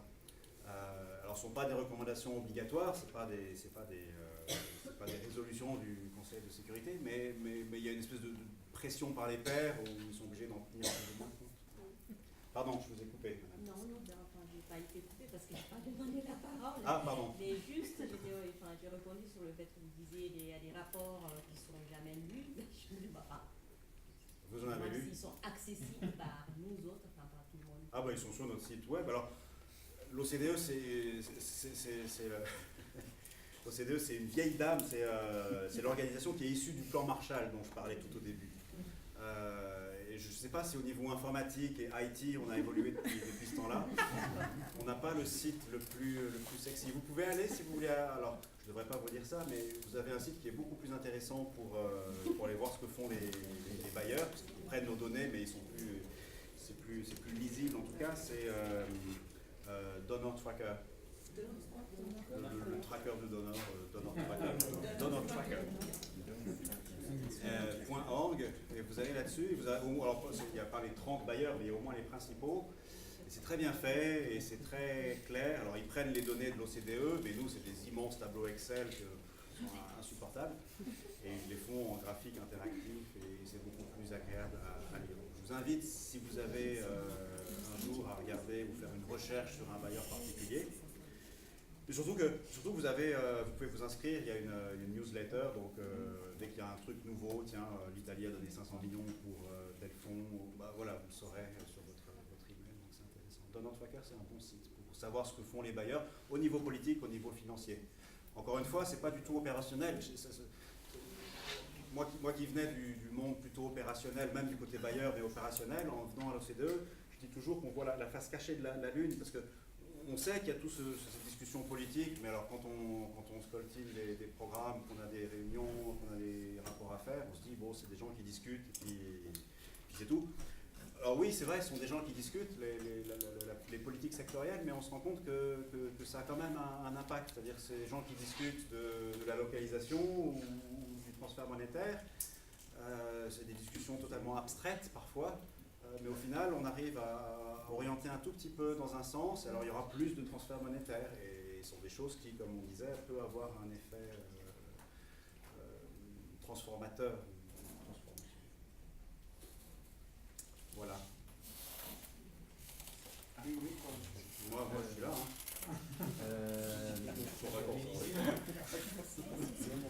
Actuellement, on a vu que la Chine, c'est le premier investisseur économique en Afrique. Oui. Est-ce que du coup, au niveau de la pratique, je ne sais pas comment ça, de financement, d'aide chinois, je ne sais pas s'il doit certainement y avoir des bailleurs. Est-ce que justement au niveau humanitaire, ça se ressent de plus en plus? Est-ce que justement c'est perceptible? Ouais. Est-ce que dans le futur on sera mené, nous, à devoir parler avec des bailleurs peut-être chinois? Et aussi, je viens de voir là, dans le cadre, en fait, la Chine n'est pas dedans. Pas du tout, non. Et pourquoi? Elle n'a aucune envie d'y être, surtout. Elle pourrait, tout à fait. Le cadre, c'est... le Brésil non plus n'y est pas, ou les pays du Golfe n'y sont pas. Les Émirats sont observateurs. Mais parce que c'est éminemment politique encore. La Chine n'a aucune envie. Le cadre et l'OCDE, c'est un club des pays riches. En gros, c'est l'Occident. Donc la Chine n'a aucune envie de se mêler à l'Occident. Au contraire, ils ont leur propre voix, ils ont leur propre politique, et ils n'ont aucune envie de se lier les mains avec tout un corpus normatif qui a été créé par l'OCDE ou d'autres ces dernières dizaines d'années. Et alors la Chine, notamment, je ne sais pas si c'est le premier fournisseur d'aide, mais c'est certainement pas un fournisseur d'aide humanitaire. La Chine, essentiellement en Afrique et ailleurs, elle donne des prêts. Alors elles investissent effectivement, mais c'est surtout au travers de prêts. C'est un énorme bailleur de développement au travers de prêts. Et tout le monde donne des prêts, parce que les pays ont besoin d'argent pour financer qui des routes, qui des aéroports. Alors les prêts, c'est plutôt pour des infrastructures, c'est pas pour le domaine social, parce qu'il faut que ça rapporte de l'argent pour le rembourser. Mais c'est surtout des prêts, ils sont des prêts qui sont beaucoup moins concessionnels, c'est-à-dire qu'ils sont beaucoup plus chers au final que les prêts que peuvent donner les membres de l'OCDE, qui ont une part de concessionnalité, c'est-à-dire de don. C'est-à-dire qu'au lieu d'avoir un prêt à 10%, comme sur les marchés financiers, ça sera un prêt à 3%, et puis avec une période de grâce de 15 ans, et puis au final, il y aura peut-être un allègement de dette. Donc ce sont des prêts qui sont plutôt favorables. La Chine, ça va être 15%, peut-être parfois plus cher que les marchés financiers, mais les marchés financiers n'ont pas tellement envie d'investir ou de risquer leur argent en République démocratique du Congo. Donc la République démocratique du Congo, qui veut construire des routes, des aéroports, du palais des peuples, tout ce que vous voulez, elle n'a pas tellement le choix parce que les marchés financiers privés ne vont pas lui donner d'argent. Les bailleurs traditionnels ne vont pas vouloir tellement lui donner d'argent parce qu'ils savent que ça va être difficile de rembourser. Alors elle va voir la Chine qui va dire 15%, pas de problème. Vous commencez demain, mais ça va être cher. Mais vous avez l'argent demain, on ne pose pas de conditions de gouvernance, d'élection, ça on s'en fiche, on veut ça. Mais il n'y a pas que la Chine, l'Inde fait pareil aussi maintenant, et il y a des pays, il y a de l'aide infra-africaine. L'Angola prête de l'argent à la République démocratique du Congo, par exemple, depuis l'année dernière, je crois. Mais ce sont des conditions qui sont très... c'est de l'argent facile, mais c'est des conditions qui tiennent. Alors c'est très dangereux, nous on suit ça effectivement avec intérêt, parce qu'on sait que dans 10-15 ans, ces pays vont être un petit peu en crise de surendettement, et ils ne vont pas être en capacité de payer. Et comme ils ne seront pas en capacité de payer, ce n'est pas la Chine qui va faire cadeau, donc ils vont se retourner vers les membres du CAD, leurs bailleurs traditionnels, si vous voulez, pour dire oui, mais ça serait bien. Donc, on n'a pas de coopération avec la Chine, parce qu'ils ne la souhaitent pas. C'est très difficile de savoir ce que fait la Chine, que ce soit au niveau des ambassades des pays, ou même, moi ça m'est arrivé 2 fois en 3 ans d'avoir Pékin en ligne pour savoir plus ou moins, mais c'est dur de savoir ce qu'ils font.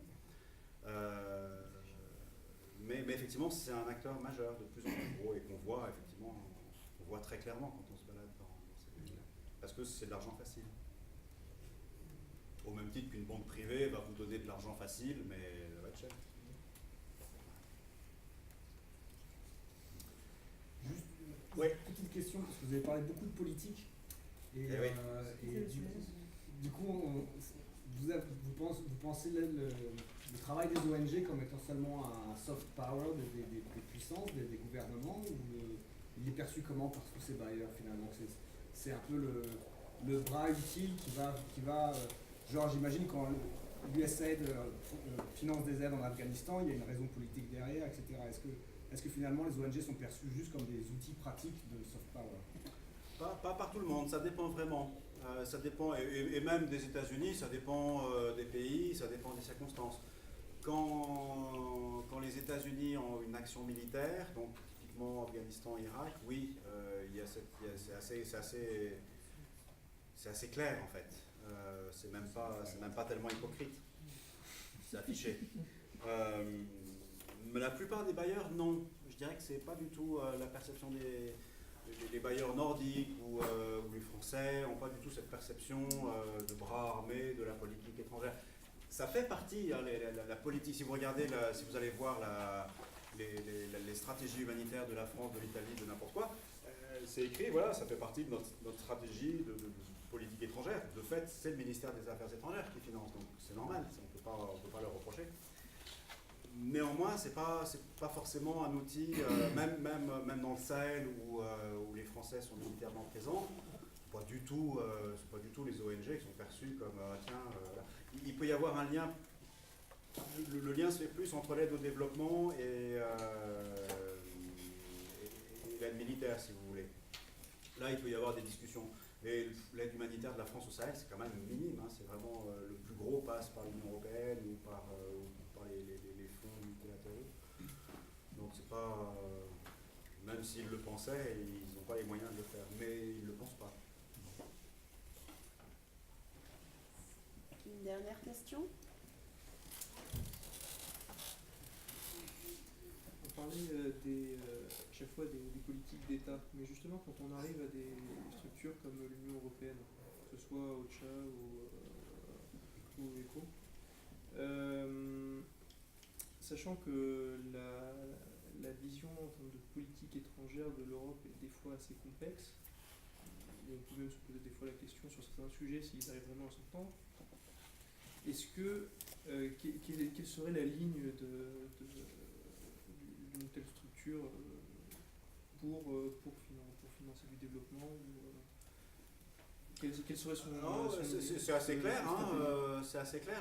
Alors, OCHA, c'est une agence des Nations Unies, enfin c'est un bureau des Nations Unies. Pas OCHA, mais effectivement, ECHO et DEFCO et puis le service extérieur surtout. C'est assez... non, c'est pas clair. Mais je vous invite à lire la revue de l'Union européenne qu'on a faite juste après la fin. C'est pas clair. Enfin, c'est clair pour ECHO. ECHO est parfaitement clair pour ce qu'elle fait. Mais ECHO aussi fait partie d'un ensemble, la Commission européenne, qui elle-même fait partie de l'Union européenne. Et alors, effectivement, c'est assez compliqué de savoir qui fait les politiques à quel moment. Le service extérieur, dans les dernières années, le dernier mois, le service extérieur, donc le SEAE, oui, en français c'est SEAE, je crois, donc qui est le ministère des Affaires étrangères, si vous voulez, de l'Union européenne, a certainement pris la main sur les grandes orientations politiques qui sont la migration, numéro 1, et puis bon, la lutte contre le terrorisme, un petit peu moins, ça c'est plutôt du ressort des États. Et certainement, avec l'agenda migration en 2015, ça a eu un impact, et puis la création du fonds fiduciaire pour l'Afrique. ça a eu un impact sur le développement, et puis alors de manière un petit peu lointaine, mais quand même sur l'aide humanitaire. Donc les grandes orientations, elles sont claires, encore une fois, mais après l'articulation et la coordination au sein de l'Union européenne, c'est quelque chose d'assez compliqué. Oui, là, j'ai pas le temps vraiment. Ouais, Allez, encore une. Il y a une dérogation. Une question toute bête, mais en fait, je voudrais juste savoir quels sont vos principes en fait à l'OCDE. Moi, j'en ai aucun, c'est Non, personnel. voilà, il y a des principes qui sont revendiqués dans l'organisation. Oui, nous on suit les principes, et d'ailleurs on les initie parfois, qui sont essentiellement les principes de développement, parce que à la base l'OCDE est le cœur, si vous voulez, de l'OCDE, c'est la coopération économique entre les États de l'OCDE, donc ces pays membres de l'OCDE, les pays riches. Et comme il y a développement, alors le mantra, le logo, si vous voulez, de l'OCDE, c'est écrit des politiques meilleures pour des vies meilleures. Et de là est venue toute la coopération au développement. Et les principes, ils sont essentiellement dus au développement, c'est les principes de Busan, de Paris, enfin les grands principes de développement. Alors il y a les principes humanitaires, mais il n'y a pas que l'humanitaire qui a des principes. L'aide au développement a également des principes, alors c'est le partenariat, c'est essentiellement le partenariat d'ailleurs. Mais il y a toute une série de principes qui sont réaffirmés à chaque grande réunion. Ce sont les principes de Busan, si vous allez voir sur Internet. Et donc ça, ce sont les principes de l'OCDE, si vous voulez. Après, l'aide humanitaire, on ne crée pas de principe, parce que c'est pas sur l'aide humanitaire que l'OCDE est le plus attendu, si vous voulez. Nous, on le suit parce que ça fait partie de l'action des États membres dans les pays en crise et fragiles. Mais c'est une partie, moi je ne travaille pas que sur l'aide humanitaire, je travaille aussi sur le côté développement, sur le côté sécurité, dans les pays fragiles. Donc c'est l'ensemble, si vous voulez. Notre principe, ce serait la cohérence dans les pays en crise. Mais les principes de l'OCDE, c'est les principes du bon partenariat du développement qui sont les principes de Busan. Merci beaucoup. Merci à tous.